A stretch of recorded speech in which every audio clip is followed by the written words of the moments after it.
This week, we're going to talk about one of the more divisive parts of the longevity field, and that's the stimulation of mTOR versus having as much muscle as possible as we age.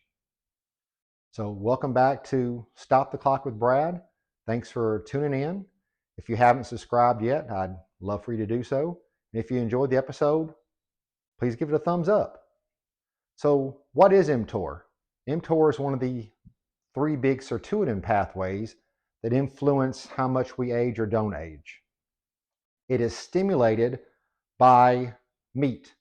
So me being a carnivore, when I eat a steak or ground beef or whatever, mTOR senses the amino acids in my body and it is activated, and therefore it moves things around, helps me gain muscle, which is what I want. Gaining that muscle and that mTOR stimulation, they say, ages you. So why would I want to stimulate it? Well, here's my reasoning, and a lot of people like me. We talked about sarcopenia before. That's the wasting of muscle as we age.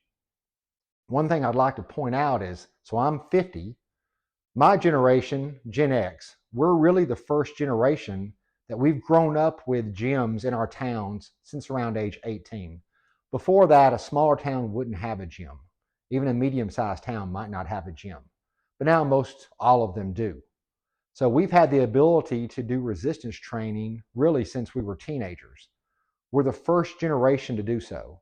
So the studies they've done with muscle wasting in older people, that was with generations that didn't have a gym. So this is just kind of a side note. I'm really curious to see what our generation is going to look like as we age, and how sarcopenia affects people that have always done resistance training. Well, right now as we age, once you hit around age 75, someone in America falls every 7.8 seconds and has a catastrophic break that negatively impacts their life. Worldwide, it's about every second. Well, why does that happen? Well, as we age, we quit working out. Our balance isn't good because we don't move around as much. And if you go to fall and you can't catch yourself or stop yourself, down you'll go. Well, if you're exercising, especially squatting as you age, your legs will stay stronger. If you go to fall, you'll be able to stop yourself. As sarcopenia starts to take over, if I'm starting with hardly no muscle because I'm not eating much protein, and muscle wasting starts to occur, it won't take long where I don't have any muscle.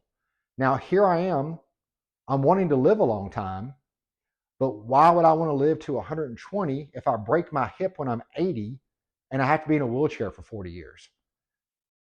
That's not what I'm looking for. I'm looking for a fantastic health span that mirrors my lifespan. So am I going to cut my aging, die sooner because of the protein I'm eating stimulating mTOR? Maybe.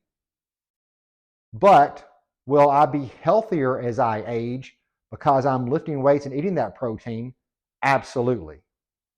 Now let's talk about why I believe it's not going to hurt my age like some people would think.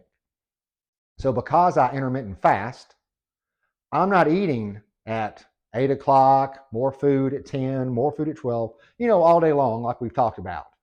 My feeding window is condensed to around 2 to 7 o'clock, stimulated at 2, stimulated around 7 to 8, so a 5 to 6 hour window out of the entire 24 hours. So I'm only stimulating my protein for a quarter of the day 2 times and activating mTOR. So the studies that they've done are people that are eating this all day long. Well, I'm not doing that. And then there's some days where I eat 1 meal a day. At that point, I'm only stimulating mTOR for maybe half an hour.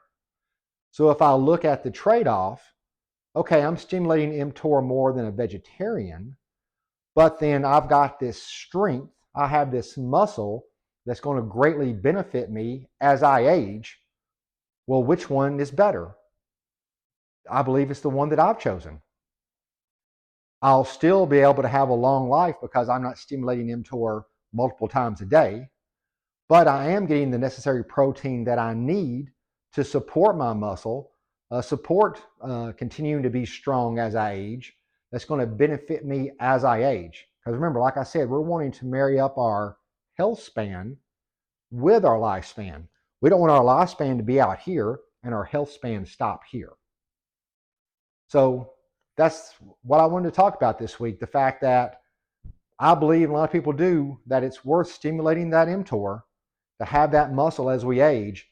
That's going to benefit us with our goal of longevity really more than not having that muscle and being frail as we age. So thanks for watching, and we'll see you next episode. And remember, aging is a choice.